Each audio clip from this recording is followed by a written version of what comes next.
This morning, I want to talk about how we do anything is how we do everything. And that may sound confusing, but it really does resonate with some of the core teachings from the Buddha. And I hope to make the case for that this morning.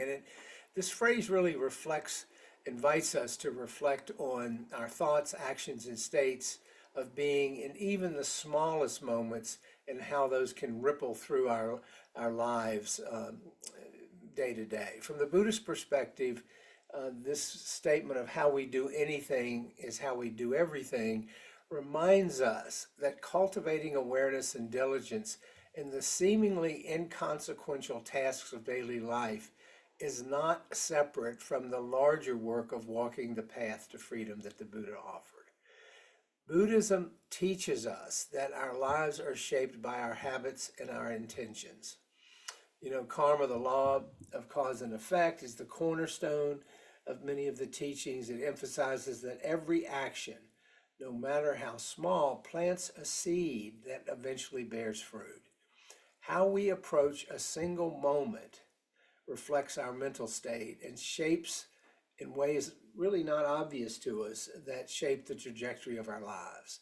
For example, and you've probably heard this example before, if we approach washing dishes with resentment or distraction, the same attitude is likely to show up in other areas of our lives, such as our relationships or work. And conversely, if we bring mindfulness and care to the simple act of washing dishes, we practice qualities of patience, presence, and gratitude that influence and permeate everything we do. And so in Buddhism, the seemingly mundane is never trivial. The late Zen master Thich Nhat Hanh often spoke of washing the dishes to wash the dishes. When we're washing the dishes, focus on what we're doing. This is why I use that metaphor. It means fully immersing ourselves in the task in hand, not as a means to an end, but as an opportunity to practice presence, practice our mindfulness. Because when we train ourselves to be fully present in these small everyday actions, we are building the foundation for greater awareness and compassion in every aspect of our lives. Remember, everything is a function of causes and conditions. In the Noble Eightfold Path, the Buddha's guide to ending suffering, right intention is one of the essential elements. And right intention asks us to align our thoughts and motivations with kindness, with renunciation, and with a commitment to do no harm. That's where we lay the groundwork. This principle reinforces the idea that the way we approach one task reflects and reinforces our overall mental and emotional patterns. If we approach tasks with greed, with anger, with delusion, the three poisons, these unwholesome tendencies gain strength. But if we approach tasks with generosity, patience, and clarity, these qualities grow and permeate our lives. Similarly, with right speech, choosing words that are truthful, kind, and beneficial, it not only improves our relationships, but also trains our minds to align with honesty and compassion. Think about the way we communicate in one conversation reflects our broader intention to live skillfully and harmoniously.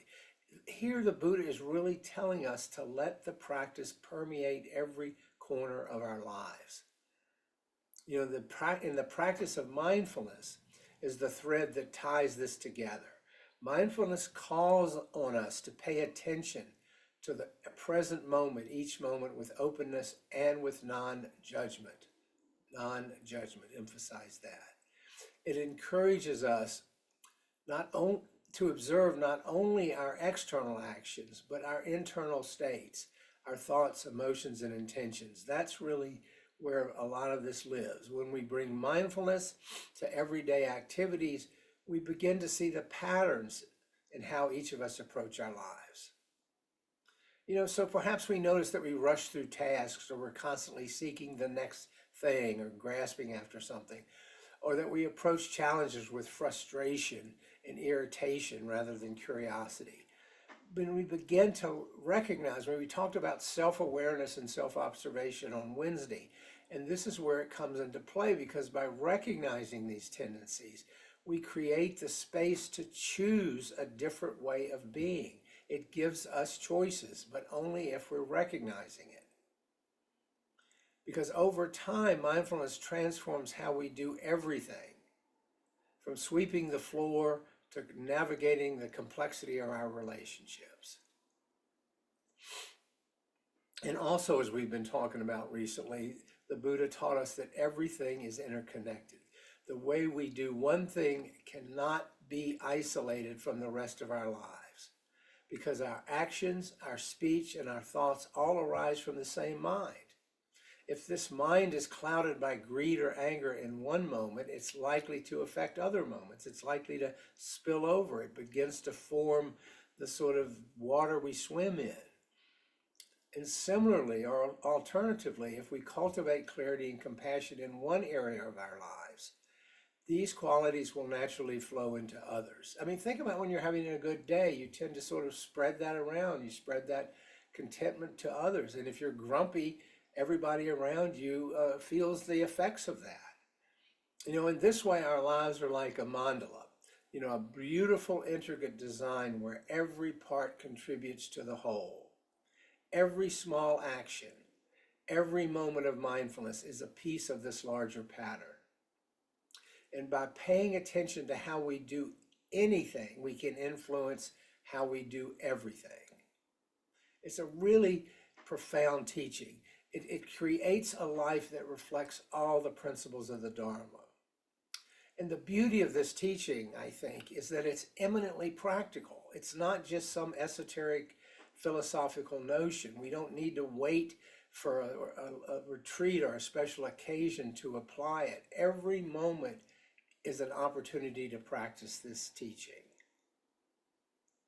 So I want to just share with you a couple of ways to how we can, concrete ways, how we can bring this principle into our daily lives.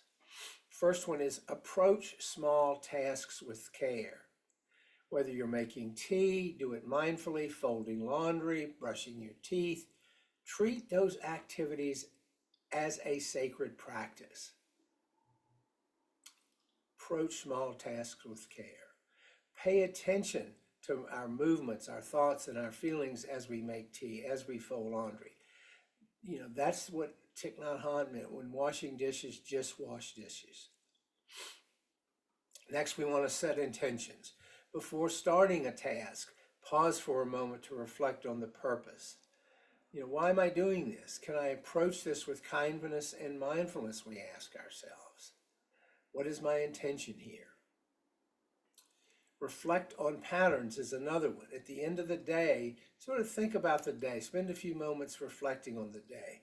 How did I approach various tasks and interactions today? How did I do? Notice if certain attitudes or emotions were persistent, were kept arising, kept intruding, or was I able to kind of soften how I approached the day that I'm reflecting on? Consider how I might bring more mindfulness in the future to similar situations. I set that intention.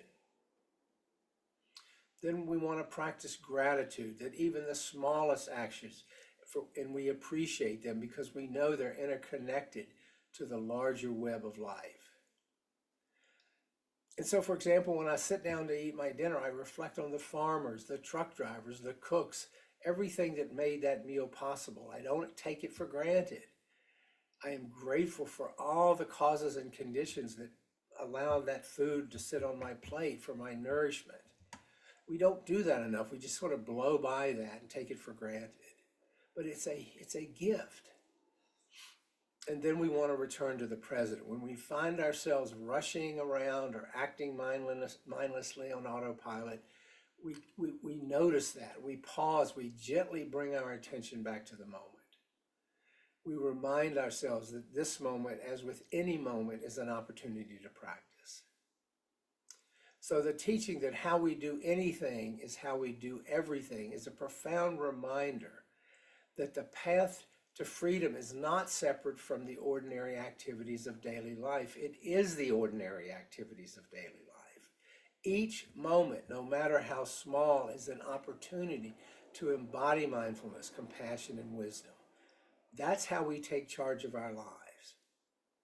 By paying attention to the way we approach even the simplest tasks, we can transform our lives and move closer to the goal of a greater freedom.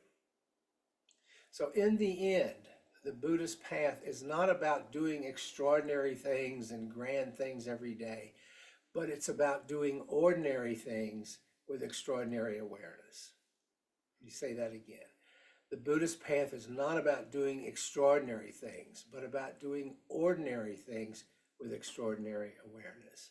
So that's a little something this morning about how we do anything is how we do everything.